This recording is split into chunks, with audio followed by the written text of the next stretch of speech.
everyone. Well, it's been quite a while since I've created a video, and now we're starting to get towards spring and summer. Hopefully I'll be creating a few more in future. So what I want to talk about this time is board design and how your trusty wooden spoon can help explain some of it. So I'd recommend that if you've got one in your kitchen, to go and grab one and just run through some of the things with me. So yeah, what I want to be talking about is effectively moment of inertia. And I feel this is really, really important. A lot of people think that the way that their board behaves is very, very much dependent on the foil.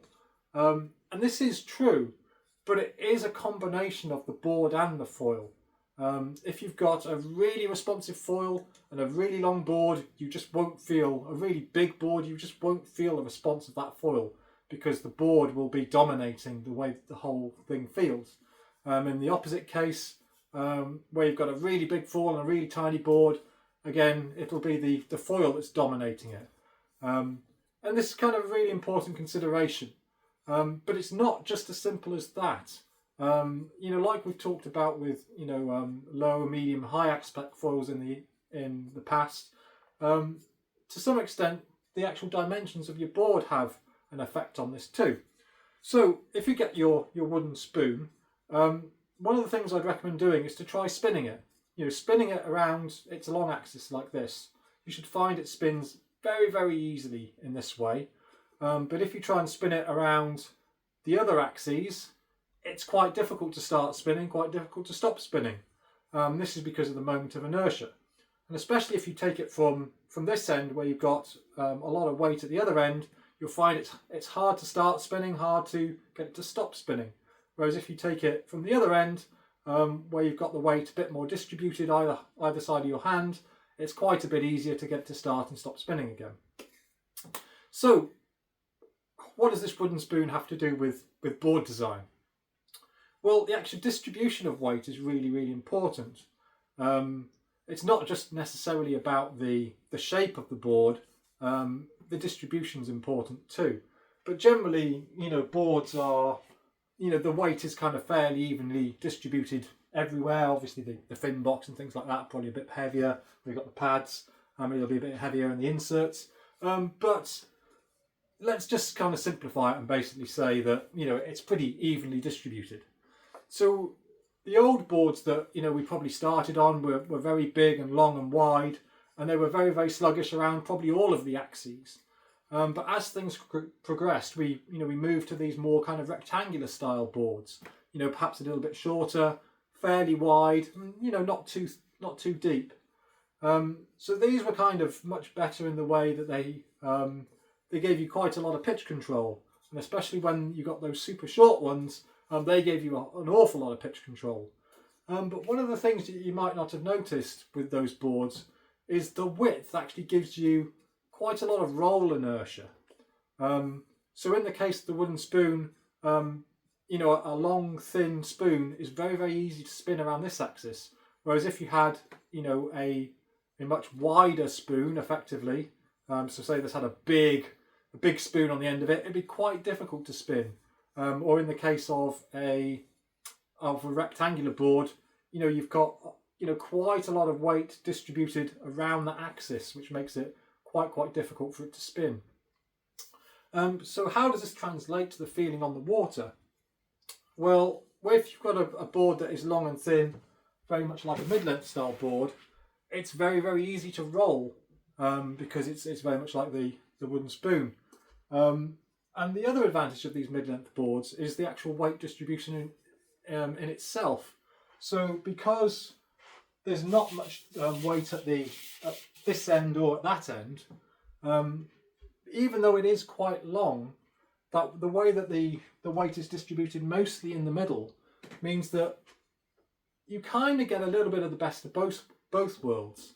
It is that it's nice and manoeuvrable around the roll axis, and it means that it's not too bad in the way it pitches and the way it yaws either. So I think these boards have really hit upon a real kind of design sweet spot. And of course, coupled with this, one of the things which a lot of people will say about these mid-length boards is they get up and going super quick too, which is a big advantage. Allows you to use smaller foils or smaller wings in the same kind of condition. So some of the things you have to pay for with the mid-length style design is, its narrowness does make it a little bit more difficult when it's on the water. It is a little bit more rolly, but I think actually having the longer length does kind of counterbalance that. Often we're now riding much wider, spannier foils, so generally the board and foil combination is that much more stable around that axis anyway. And yeah, there is a little bit less pitch responsiveness due to that extra length, but as I say, because the weight is distributed better, that's not such a big deal. And especially with the fact that they tend to move the mast tracks fairly far forward on these boards. Again, you're distributing the weight either side of the pivot point, so you don't have something like this. You've got something which is more like this, which is somewhat easier to rotate.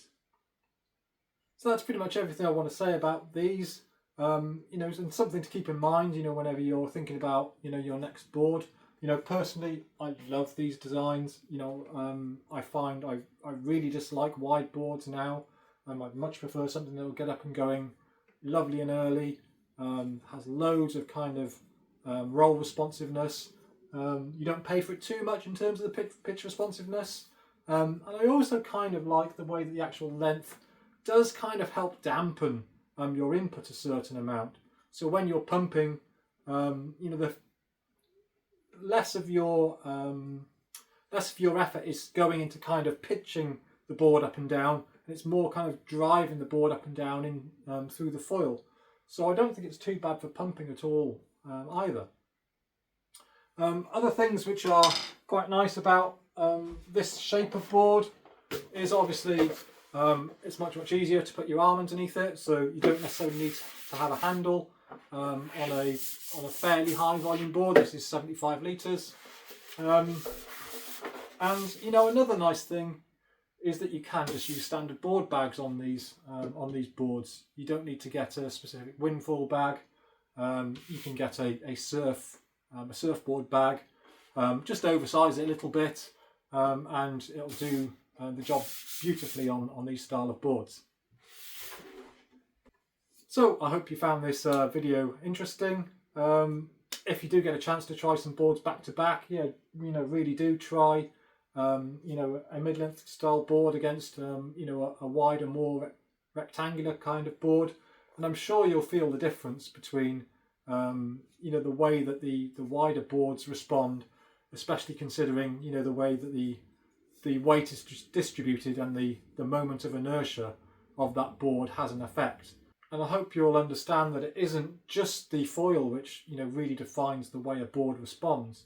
It is the board and the foil in combination. There is quite a big difference with changing the board dimensions with a fixed foil, and hopefully you'll be able to see that. So yeah, that's about it for this time. Catch you later. Bye.